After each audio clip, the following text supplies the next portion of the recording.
you.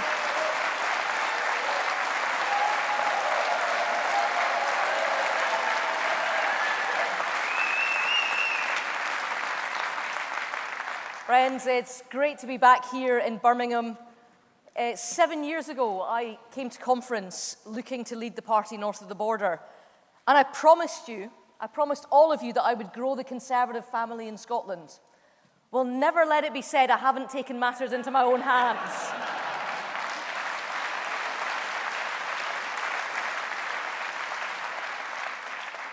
Comrades, there are plenty of things that I could talk to you about today. I could tell you about the fantastic work that our 31 MSPs are doing in Holyrood, day by day, holding Nicola Sturgeon's miserablest SNP government to account. I could let you know about the work our superb 13 Scottish Conservative and Unionist MPs are doing. I could show you that day by day, they are showing you can stand up for Scotland without walking out of the UK. Or I could talk for days about all of the unseen stuff, the work that our hundreds of councillors are doing every day for their communities across the country, showing that, contrary to our opponents' claims, Conservatism isn't alien to Scotland, but it is of Scotland. Friends, I could talk a lot about all of this.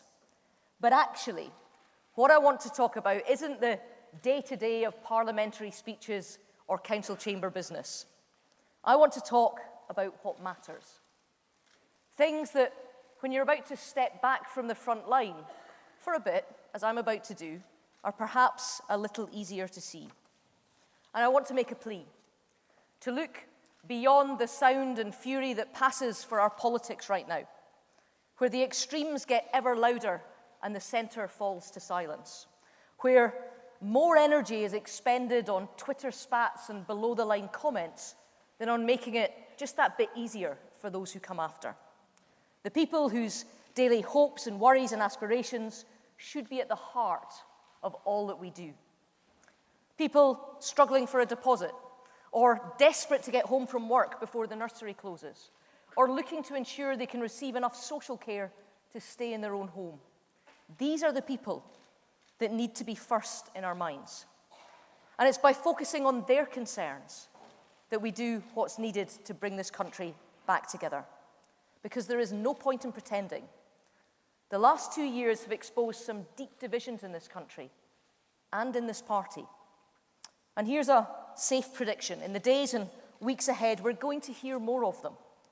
The fact is this: Brexit is happening, and one way or another, we need to sort this. So let me just address 3 issues today. First up, I want to deal with this question of another referendum. Because over the last few weeks, I keep being asked, Ruth, you voted Remain. Surely you'd welcome the chance to try and reverse the result. Why not back another vote? Why not join all of these other people who were happy to support a referendum when they thought that they'd win and are now crying foul and insisting we go through it all again? Well, here's the thing, conference. Those of us in Scotland have been at this for some time already. 4 years ago, the SNP told Scotland that they would respect the independence referendum result. And for 4 long years, they've been pushing and pushing and pushing to have another go and to keep going until they get the result that they want. And my response and the Prime Minister's response has been clear. The people of Scotland spoke, they said no, and it is time to move on. Well, the same message applies with Brexit. I don't get to stand here and profess myself a Democrat to declare that some decisions are so big they can't be taken by politicians alone, and then demand a rerun just because I wasn't on the winning side. And if I try to argue differently, to insist that one referendum result was sacrosanct and the other should be immediately overturned, well, that would make me just the worst kind of hypocrite. So whether you're Conservative or Labour, Leave or Remain, yes or no, we must respect the democratic choices that we make.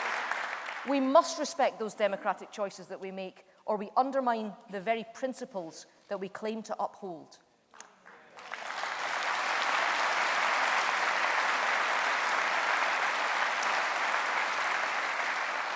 Conference, I didn't get the result that I wanted in 2016, but you don't get to demand a rerun just because you didn't get what you want. That way leads to more division. It leads to more rancor and a politics that is trapped in the past. The people voted, and there is no way to bring this country back together that doesn't respect that vote. But here's the next thing. These two referenda that I've fought over the last decade have made one thing obvious. Binary choices divide us into camps. And now, across the UK, the danger as we enter this crucial period in our nation's history is that we become too entrenched to reach across the aisle in search of common ground. That our division on one issue prevents us from making common cause on others. And friends, as we approach these crucial few weeks and months, we need to go back to our conservative principles. The principles of country, of duty, of practicality, and of delivery. The belief that every prudent act is based on accommodation and accord, and that the best is the enemy of the good if it stops us improving the outcomes for the country. The attitude that listens, eyebrows raised, to ivory-towered schemes of the ideological Puritan and replies, "Aye, right." It is this practical, pragmatic, and utterly conservative approach that will get us through. Because when the future of the country is at stake, it is essential. And here's the truth. We can agree a Brexit deal under the Conservatives, or we can risk handing the keys of Downing Street to Jeremy Corbyn. And I know which one of these I believe is in the national interest, and I stand by our Prime Minister.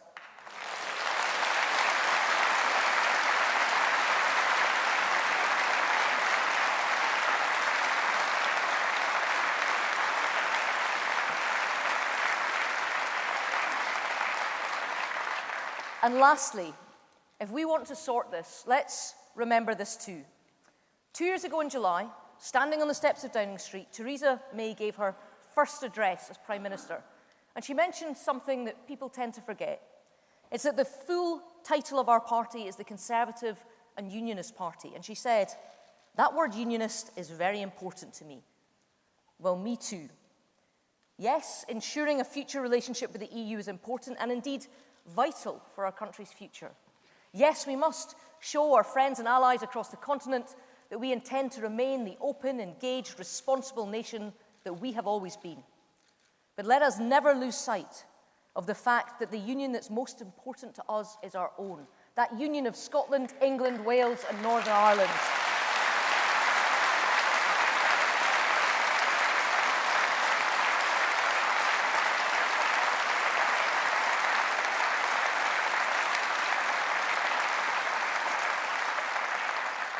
And let us remember, too, that across the UK there are those who are working day by day to break up that union and who believe that a chaotic Brexit will help.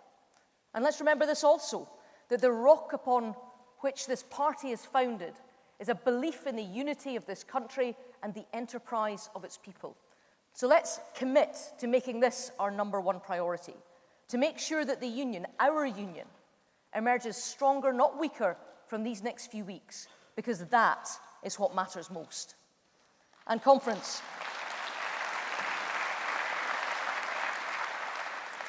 So conference, we sort this by respecting the democratic result. We sort it by using our conservative values of putting the national interests first. And we sort it by always, always keeping our eye on the most important prize of all, keeping our country together. And if we get that right, then let's remind ourselves where it leads. It leads to a Conservative government getting on with the job, to a Conservative government doing what we always do, getting more people into work, fixing the public finances, supporting people off of welfare, cutting taxes for the lowest paid, helping businesses thrive, sorting out the mess that we've been left by a Labour government, and getting Britain back in the black. I know that there is some debate right now about how we respond to Mr. Corbyn's Labour Party. Well, here's my advice, folks. Just leave him to his Labour takeover. Let him crack on with all those 9-hour-long meetings of the National Executive Committee that he seems to love. Let him get on with compositing motions and allowing deselections of long-serving members. Let him spend his time on that. And instead, let us get on with facing up to the challenges of the 21st century which need our attention by tackling the housing crisis, sorting out planning laws, and delivering new affordable homes so young people starting out in life can buy their first house. By improving childcare, making it more flexible, freeing up hours so that people can juggle work and family life more easily. By boosting school standards, putting head teachers in charge, championing vocational qualifications so there is an education system that works for all.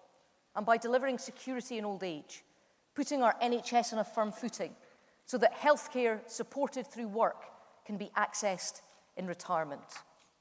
And let's do it not just in England and Wales, but let's do it in Scotland too.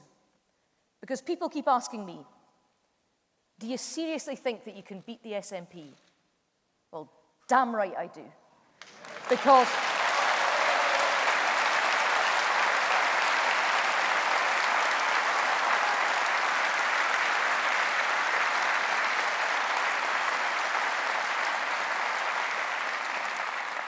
Scotland has had enough of the negativity, of the grievance, of the decade-long moan. Instead, we want to crack on. So yes, there is a job that I'm after, and that job is of First Minister of Scotland.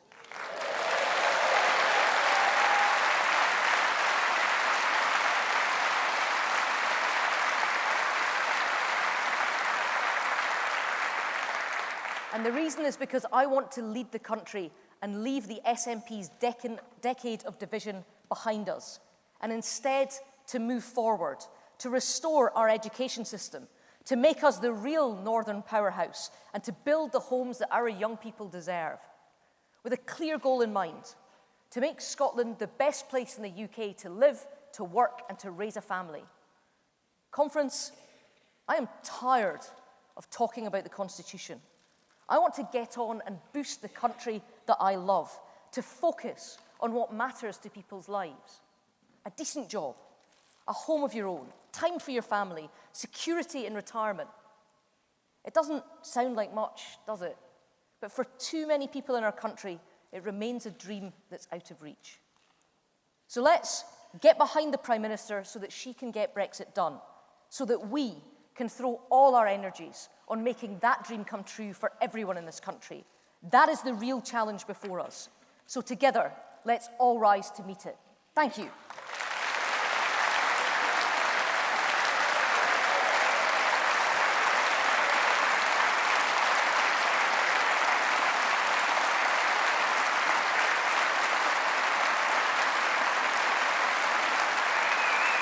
My friends,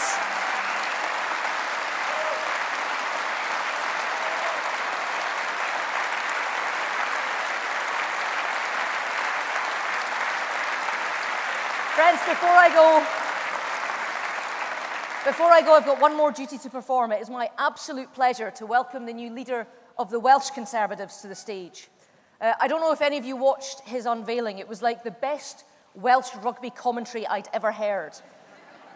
Byron Davies announces that Paul Davies has triumphed over Susie Davies to replace Andrew R.T. Davies.